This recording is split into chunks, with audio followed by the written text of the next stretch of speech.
Hello friends, कैसे हैं आप सब।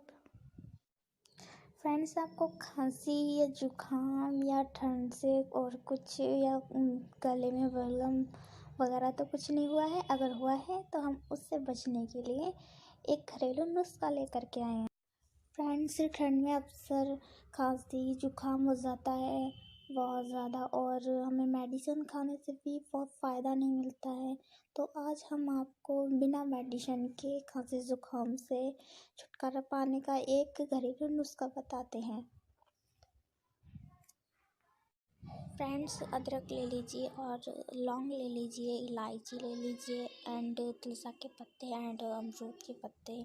इन सबको एक गिलास पानी में डाल लीजिए, इसकी चाय बना लीजिए और इसमें अजवाइन भी थोड़ी सी डाल लीजिए। फ्रेंड्स, एक बार यूज करके देखिए, ये बहुत अच्छा है।